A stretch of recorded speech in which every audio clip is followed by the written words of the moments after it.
बिस्मिल्लाहिर्रहमानिर्रहीम। अस्सलाम वालेकुम बच्चों, कैसे हैं आप? उम्मीद है कि बिल्कुल बखैर आफ़ियत होंगे। अल्लाह ताला आपको अपने हिफ्ज़ ईमान में रखे, आमीन। जी 10th क्लास, जैसा कि आपको याद होगा कि हमने अपना नया लेसन सेकंड मंथ का सिलेबस स्टार्ट किया है। अशरफ सबूही का लिखा हुआ सबक प्रस्तान की शहज़ादी, ठीक है। ये बेसिकली एक दास्तान है, दास्तान से लिया गया एक टुकड़ा है, ठीक है। तो वो पढ़ रहे थे, तकरीबन 2.5 पेज की हमने स्टडी की थी। एक्सप्लेनेशन आपको दी गई थी, फार्माने बताए गए थे। उम्मीद है कि आपने उसे खुलासे के तौर पर याद कर लिया होगा, ठीक है। क्योंकि ये ज़रा लंबा लेसन है, आप थोड़ा थोड़ा करके याद करें तो आसानी से हो जाएगा, ठीक है। तो आप स्टार्ट करते हैं हम सफ़ा नंबर 31 ठीक है।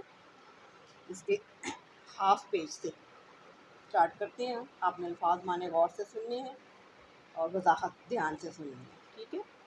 मैं बड़े नखरों से जाया करती थी, यानी कि ये सईदानी भी जो है कहानी अपनी सुना रही है कि मैं किस तरह परस्तान, जो जिन्नों और परियों का इलाका था, मैं वहाँ कैसे पहुँची, ठीक है। वो ये कहानी बताते हुए कहती है कि मैं अभी बादशाह के घर से वापस आई थी, कपड़े सीकर, थकी हुई थी। मैंने अपनी पसंद का खाना बनवाया, बोनट पुलाव। लेकिन थोड़ी देर बाद ये दरवाज़ा खटका और कोई डोली बाहर खड़ी हुई आके कि बादशाह ने आपको बुलाया है। बस सब कुछ फिर मुझे वहीं छोड़ना पड़ा और उनके साथ चल दी कि बादशाह ने बुलाया है तो कहीं उल्टी ना हो जाए, मैं फ़ौरन जाऊँ, ठीक है। अब हमने स्टार्ट करना है। इससे पहले ये बात थी, मैं बड़े नखरों से जाया करती थी, यानी कि वो बताती है कि मैं बड़े नाज व अदा से जाया करती थी, बड़ा नखरा करके, भाई अभी नहीं, ठहर के जाएंगे, ये वो। ऐसे बेवक्त और अपने भावन की पकवाई हुई चीज़ छोड़कर खड़े हो जाना मेरी आदत के बिल्कुल ख़िलाफ़ था। यानी कि बेवक्त था वो, मैं थकी हुई थी, मेरे सोने का टाइम था और खाने का टाइम था। भावन मीन पसंदीदा, ठीक है। पसंदीदा मैंने अपना खाना बनवाया था, बोनट पुलाव। वो छोड़कर मैं एकदम खड़ी हो गई। ये मेरी आदत के ख़िलाफ़ थी बात, लेकिन होने वाली बात मैंने ज़रा इनकार ना किया और जैसी बैठी थी सफ़ेद चादर सर पर डाल सवार हो गई। ये कहती है कि जो काम होना होता है वो हो ही जाता है, ठीक है। मैं जल्दी जल्दी तैयार हुई, चल पड़ी। नवाब साहब का महल मेरे घर से कोई 2 आने डोली होगा, ठीक है जी। 2 आने ये सिक्के हैं, ये जिस वक़्त की कहानी बताई जा रही है वहाँ आना चलता था, ठीक है। तो 2 आने पालकी का किराया था। काज़ी बाड़े से निकले, काज़ी बाड़े जगह का नाम है, से निकले और खानम का बाज़ार आया। ये बाज़ार मशहूर होगा कोई खानम का। पहले तो मुझे कुछ ख़्याल ना हुआ, यानी कि मैं बस बैठ गई, चल पड़ी। जब बहुत देर हो गई और हटो बच्चों की आवाज़ ना आई, यानी कि जब पालकी चलती है तो आगे से आने जाने वालों को पीछे हटाते हैं, तो कोई आवाज़ नहीं थी आ रही। बाज़ार के चिराग भी झलकते हुए दिखाई ना दिए, यानी कि नज़र लग नहीं रहा था कि बाज़ार खुला है अभी। तो पर्दे की जरी खोली, जरी मीन सुराख, पर्दा जो लगा हुआ था डोली पे, उसके मैंने सुराख खोला। अब जो देखती हूँ तो जंगल साएँ साएँ कर रहा, यानी कि कोई बाज़ार कुछ नहीं था, मैं जंगल में पहुँच गई थी। साएँ साएँ कर रहा था, सन्नाटा छाया हुआ था और पिंस को जैसे पहिए लगे हों। पिंस मीन डोली, मैंने बताया था ना पहले, डोली ये पालकी, ठीक है। ऐसा लग रहा था जैसे पहियों पर चल रही है, वो उड़ी चली जा रही है, ठीक है। कलेजा धक से हो गया, यानी कि मैं घबरा सी गई, परेशान हो गई, खौफज़दा हो गई। बदन में सनसनियाँ आने लगी। सनसनियाँ होता है सुन्न हो जाना जिस्म का, ठीक है। हाथ पाँव ठंडे पड़ गए, यानी कि बिल्कुल मैं गशी का आलम हो गया, बेहोशी का जैसे आलम होता है ना, वो हो गया। ये क्या गज़ब हुआ, यानी कि ये क्या जुल्म हुआ मेरे साथ। ये मुझे कहाँ कहाँ लिए जाते हैं, यानी कि ये जो मुझे डोली उठाने वाले हैं, मुझे डोली उठाने वालों को कहा उसने कि मुझे कहाँ लेके जा रहे हैं। इस जंगल में कौन सी सरकार है, यानी कौन सा बादशाह है जिसको मुझे कह कर लाए हैं कि उस सरकार के पास जाना। लेकिन मरता क्या ना करता। दिल कड़ा करके मैंने अपनी आवाज़ निकाली और पूछा, यानी कि अब मैं मजबूर थी, इसलिए मैंने बड़ा अपना दिल मजबूत किया और मैंने आवाज़ अपनी निकाल कर पूछा, ए कमबख्तो, मुँह से तो फूटो, मुझे कहाँ लिए जाओगे? अरे वो तुम्हारी कौन सी सत्यानाशी सरकार है। यानी कि मैंने कहा कि कमबख्त लोगों, बताओ कि तुम मुझे कहाँ लेके, मुँह से कुछ बोलो। तो फूटो, मुँह से तो फोटो, मतलब कुछ मुँह से बोल के बताओ मुझे कि तुम मुझे कहाँ लेके जा रहे हो, और वो कौन सी तुम्हारी बर्बाद हो जाने वाली सरकार है जिसके पास तुम मुझे लेके जा रहे हो। यानी कि ये उसको बार बार ना, यानी कि बुरे नामों से उनको बुलाने लग पड़ी। हंसते हुए किसी ने जवाब दिया, यानी कि हंसने की आवाज़ आती है, सईदानी भी खफा क्यों होती हो, बादशाह सलामत ने बुलाया है, कोई दम में महलात दिखाई देते हैं। यानी कहते हैं तुम खफा मत हो, अभी थोड़ी देर तक हमारे बादशाह के महल नज़र आ जाएंगे। ठीक है स्टूडेंट्स, अब सफ़ा नंबर अगला खोलिए, 32 पेज, पहला पैराग्राफ, वहाँ देखिए क्या कहता है। ऐसा मालूम हुआ जैसे कोई पालकी के पास बोल रहा है, यानी कि उसको नज़र आता है कोई बोलता है। मुंह निकाल कर जो देखा तो बेगम क्या कहूँ, एक बेचारगी शक्ल का आदमी था, बेचाकी शक्ल का, सॉरी, ठीक है, बेचाकी मीन बेढंगी सी शक्ल का। यानी कि मैंने आवाज़ सुनी तो मैंने झांक कर देखा तो बेढंगी सी शक्ल का एक आदमी था। बकरे का सा मुँह, घोड़े की सी टांगे, और पालकी आप ही आप चली जाती थी। ठीक है, न कहार थे न कहारियाँ। कहार मीन डोली उठाने वाले, क्योंकि जो पालकी होती थी ना, मर्द या औरतें उठा कर चलते थे डंडों के साथ। तो ये और ही अजीब किस्म की मखलूक थी, बकरे जैसा उसका मुंह था, घोड़े जैसी टांगे थी। अब तो डर के मारे मेरा दम घुटने लगा। यानी वो कहती अब तो मैं बिल्कुल घबरा गई और मेरा ऐसे लगा मेरा सांस रुक जाएगा। आंखें बंद कर ली और कलमा पढ़ने लगी। ढेर होकर रह गई, यानी कि बेजान, ढेर होकर रह जाना, बेजान हो जाना। मिनट 2 मिनट के बाद फिर हिम्मत की कि अव्वल मरना आखिर मरना, फिर मरने से क्या डरना, और ललकार कर बोली, अरे जवां मर्द, तू कौन है, जिन या भूत? याद रख मैं सईदानी हूँ, मुझको बता, नहीं तो जलकर राख हो जाएगा। भला चाहता है तो मुझे यहीं उतार दे। यानी कि मैं निडर हो जाती हूँ। ठीक है, यानी कि मरने की मैंने परवाह नहीं की कि मरना तो है अभी या आखिर में, जब भी मरना तो है, तो फिर पूछूँ तो सही कि ये क्या मुझे कहाँ लेके जा रहा है। ठीक है, नेक्स्ट पैराग्राफ, उसने कहा, सईदानी भी घबराओ नहीं, हम और हमारा बादशाह सईदों को बहुत मानते हैं। खातिर जमा रखो, तसल्ली रखो, कोई तकलीफ़ नहीं होगी। हमारी शहज़ादी की शादी है, कपड़े सीकर चली आना, जितना मांगोगी इनाम मिलेगा। लो देखो, वो सामने हमारे बादशाह का महल है। यानी वो उसको तसल्ली देता है कि घबराओ मत, तुम्हें वापस छोड़ जाएंगे। बड़ी मुश्किल से डरते डरते आंखें फाड़ कर देखा तो वाकई पालकी एक आलीशान दरवाजे पर रखी थी। रोशनी ऐसी थी कि दिन मालूम होता था। सुई गिर पड़े तो उठा लो, और मज़ा ये कि सूरज था ना चांद, ना फानूस कहीं नज़र आते थे, ना लालटेनें। ठीक है, यानी कि वो वहाँ का बैकग्राउंड बता रही है कि वाकई बहुत खूबसूरत आलीशान मकान था।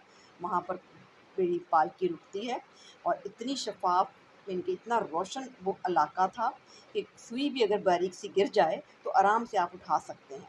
और ऊपर से मज़ा किस बात का कि ना सूरज की रोशनी थी और ना चाँद की, और ना ही कोई कंदील, फानूस मीन कंदील, बड़ी बड़ी शम्में होती हैं वो, ना वो कहीं जल रही थी, और ना लालटेनें कोई जगी थी। बड़ी हैरानगी वाली बात थी। चौबदार बारीदार मर्द हैं, यानी कि चौबदार होते हैं पहरेदार, और बारीदार भी बारी देने वाले, पहरेदार, दोनों का मतलब एक ही है। चौबदार और बारीदार मर्द हैं, यानी कि वहाँ मर्द खड़े हुए हैं जो पैरे पे हैं। इधर इधर के उधर दौड़ रहे हैं। आसमान पर से अजीब अजीब तरह के बाजों की आवाज़ें आ रही थी। ये तमाशा देखकर मैं सारी मुसीबत भूल गई। मैं हैरान थी कि ये किस बादशाह का महल है। ये गहमा गहमी तो हमारे बादशाह के यहाँ भी नहीं होती। गहमा गहमी मीन रौनक, चहल पहल। किससे कहानियों में जैसी परियों का जिक्र सुना है, ऐसी एक परी शानों पर बाल बखेरे हुए, बाजुओं पर मेरे पास आई और महीन आवाज़ में बोली। महीन मीन बारीक आवाज़ में, शानों था कंधों पर। ठीक है, यानी कि एक बड़ी ही खूबसूरत सी परी मेरे पास आई, उसकी बारीक सी आवाज़ थी, और वो बोली, सईदानी भी बड़ी राह दिखाई, यानी कि बड़ा आपने इंतज़ार करवाया। हमारे बादशाह और बादशाह बेगम कब से तुम्हारा इंतज़ार कर रहे हैं। आओ चलो, मैं तुमको महल के अंदर ले चली। नेक्स्ट पैराग्राफ, मैं पालकी से उतरी और चादर को अच्छी तरह ओढ़ इस परी के साथ चली। क्या क्या कहूँ, अंदर क्या बहार थी, यानी कि वो अंदर का मंजर बताती है कि क्या रौनक थी वहाँ पर। हज़ारों परियां, गोरे गोरे रंग, बूटा सा कद, ज़र्क बर्क लिबास, मतलब बूटा सा कद मीन लंबे लंबे कदों वाली। ठीक है, ज़र्क बर्क मीन चमकदार, हंसती हंसती यानी कि वो हंसती थी इस तरह से। चहले करती शरारतें करती, अहली कहली फिर रही थी, इधर उधर फिर रही थी, अहली कहली इधर उधर। ठीक है। चमन ऐसा कि न देखा न सुना, यानी कि जो बाग मुझे वहाँ नज़र आया मैंने ज़िंदगी भर कहीं नहीं देखा था। हर दरख्त का तना चांदी का सोने की शाखें, यानी कि हर दरख्त के जो तने थे वो चांदी के बने हुए थे और जो शाखें थी वो सोने की। ज़मुर्द के पत्ते, ये ज़मुर्द क्या है? पत्थर का नाम है, सब्ज़ रंग का एक पत्थर होता है। फलों की जगह कहीं लाल लटक रहे हैं, लाल भी हीरे मोती को कहते हैं, कहीं नीलम। अब आगे फिर मोतियों का जिक्र है, कहीं नीलम मोती है, कहीं पुखराज है। ठीक है। फूलों पे ये आलम था जैसे हीरे चमक रहे हैं, यानी कि दरख्तों पे जो फूल लगे हुए थे पौधों पे वो ऐसे लग रहा था कोई हीरे चमक रहे हैं। कलियां थी कि सुराहीदार मोती, और कलियां ऐसे लगती थी जैसे सुराहीदार मोती हो। खुशबू से दिमाग महका जाता था, यानी कि इतनी ज़्यादा अच्छी खुशबू थी उसकी। हौज़ों का पानी अल्लाह अल्लाह, चांदी के वर्क बिखरे हुए मालूम होते थे, और जो वहाँ पर हौज़ बह रहे थे उनका पानी जो है चांदी के वर्क जैसा लगता था, मालूम होते थे, बिखरे हुए मालूम होते थे। फव्वारों में से मोतियों की बौछार हो रही थी, और जो फव्वारे चल रहे थे उसमें पानी जो है वो इस तरह से नहीं कि फव्वारों में से निकल रहा जैसे मोती होते हैं। बौछार हो रही थी मतलब बारिश हो रही थी। नेक्स्ट पैराग्राफ देखिएगा। चलते चलते एक बारादरी में पहुँचे, यानी कि मुझे बारादरी में ले गई। बारादरी की सजावट क्या बयान करूँ। किले के दरबार भी कले के दरबार भी देखे हैं, मगर उस जैसा समा आज तक नज़र नहीं गुजरा। नहीं कहते मैंने कले देखे हैं, बहुत सारे बादशाहों के कलों में जाती रही हूँ। ठीक है, लेकिन मैंने ऐसी चीज़ कभी नहीं देखी। सैकड़ों सुर्ख, सब्ज़, नीली, जर्द, ऊदी, सफ़ेद कुर्सियाँ बिछी हुई थी।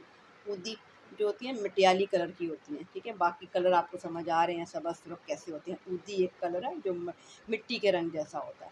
रंग बिरंग के बलौर की थी। ठीक है। के हाँ,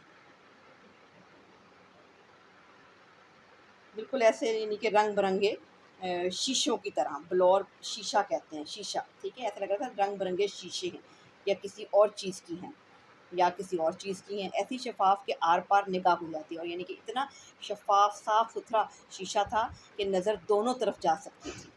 और उन पर हसीन हसीन परीजाद जगमगाते लिबास पहने बड़े टस्से से बैठे थे, यानी कि फिर परीजाद मीन परियों की आगे औलादें जो थी वो बड़े ही रोब दबदबे के साथ वहाँ बैठे हुए नज़र आए।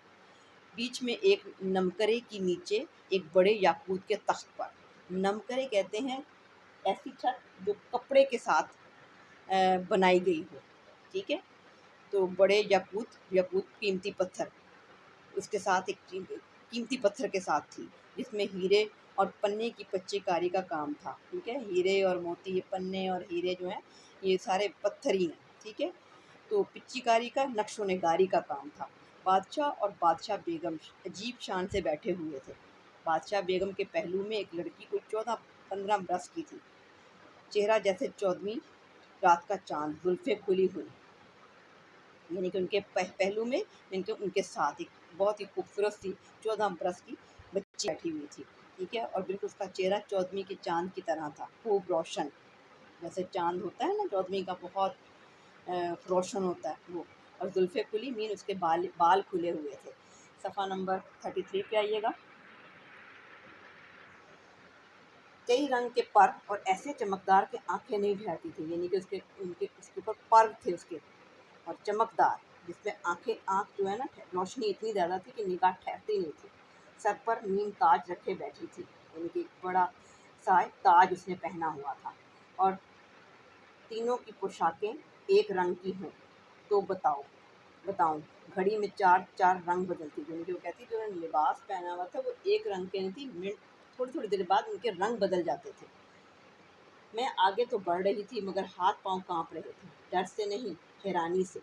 या अल्लाह, ये कौन लोग हैं? मैं जाग रही हूँ या ख्वाब में? ये प्रस्थान की सैर है, अगर जागते में कोई परी याद मुझे यहाँ उड़ा लाया तो देखिए घर उल्टा जाना भी होता है। यानी कि वो डर डर के अभी बात कर रही है। ठीक है, कि वापस मैं कैसे जाऊँगी या नहीं। इसी सोच में तख्त के पास पहुँच गई, यानी कि जहाँ बादशाह और उसकी बेगम बैठे थे वहाँ पहुँच गई। बादशाह मेरी घबराहट देखकर मुस्कुराए और बादशाह बेगम ने मुझसे कहा, आओ सईदानी भी आओ, मजाज तो अच्छा है, मैंने सुना है रास्ते में तुम बहुत डरी, यानी कि उनको पता चल गया था डरी डरी आई है। मैं बोली हजूर को दुआ देती हूँ, और हजूर डरना कैसा, वो तो अल्लाह ताला ने मदद की, नहीं तो जान निकलने में कसर ही क्या रह गई थी, यानी कि कोई कमी नहीं रह गई थी। सदके मौला के नाम के बादशाह और सारे दरबारी सरू कद खड़े हो गए, और बादशाह फरमाने लगे, सईदानी भी तुम जानती हो हमारे यहाँ इस नाम की कितनी इज्जत है, यानी कि उसकी तारीफ़ करने लगता है कि तुम्हारी तारीफ़ सुनी है तो तुम्हें बुलाया है यहाँ पर। मैंने दिल में खुदा का शुक्र अदा किया कि जो कुछ भी हो, जो लोग ये लोग हैं मुसलमान, और अब किसी बात का डर नहीं, यानी कि उसे यकीन हो जाता है कि हैं मुसलमान लोग। बादशाह बेगम हमको गुनहगार ना करो, एक कुर्सी की तरफ इशारा करके बोली, बैठ जाओ। हाँ तुम डरी क्यों थी, फिर पूछते तुम डरी क्यों थी। मैंने कहा सरकार डरने की बात क्यों न थी, एक अकेली दूसरे सुनसान जंगल, फिर जो मेरे साथ था उसकी सूरत ऐसी डरावनी थी कि मेरे आसान जाते रहे, यानी कि जो गाड़ी चला के ला रहा था डोली, वो अजीब सा ही था। ये सुनकर शहजादी खूब हंसी, यानी कि उसकी बात सुनकर वो हंसने लगी, बोली अम्मा बेगम बक्कर गधा हुआ बड़ा शरीर है, यानी कि वो अपनी माँ को कहती है ये बक्कर गधा उसका नाम होता है, उसका जो भी उसको लेकर आया होता है, ये बहुत शरारती है, इसने कहीं अपनी शक्ल दिखाती होगी। अब मेरे पेट में फिर होल उठने लगे कि कहीं ये सारी सूरतें भी नकली ना हो, और बुला बुलाकर चारों तरफ देखने लगी, बुला बुलाकर घबरा कर, यानी कि अब वो एकदम डर जाती है कि उसकी अगर शक्ल इस तरह की थी तो हो सकता है ये जो मेरे सामने इतनी सजी सवरी बैठी हैं ये भी किसी और शक्ल की हों। बादशाह बेगम समझ गई कि शहजादी की बातों से सैदानी के दिल में हमारी सूरतों की तरफ से कुछ शुबा हो गया। वो मुस्कुरा कर बोली, सईदानी भी डरो नहीं, हमारी सबकी शक्लें असली हैं, यानी कि आपको पता चल जाता है ना शक्लों से घबराई हुई है, बल्कि परी ज़ातों की सारी ऐसी ही खूबसूरत शक्लें हैं जैसे तुम देख रही हो। मेरी इस लड़की सहेल परी ने जिसका जिक्र किया वो जिन है, और जिस यानी कि जिस पालकी में तुम बैठ के आई हो वो जिन था, और जिन अलबत्ता वज़ा वज़ा की शक्लों के होते हैं। अलबत्ता कहती है कि जिन जो हैं उनकी शक्लें मुख्तलिफ अंदाज की होती हैं। खातिर जमा रखो, यानी कि तसल्ली रखो, तुम्हारे सामने कोई जिन या परी बुरी बुरी सूरत बनाकर नहीं आएगा। ठीक है स्टूडेंट्स, यहाँ तक हमारी स्टडीज़ हुई। अब आपने पूरी कहानी को अच्छे तरीके से पढ़ना है, और जहाँ तक पढ़ा दिया गया उसका खुलासा तैयार करना है। ठीक है, इंशाल्लाह अगली वीडियो में मुलाकात करेंगे। अल्लाह हाफ़िज़।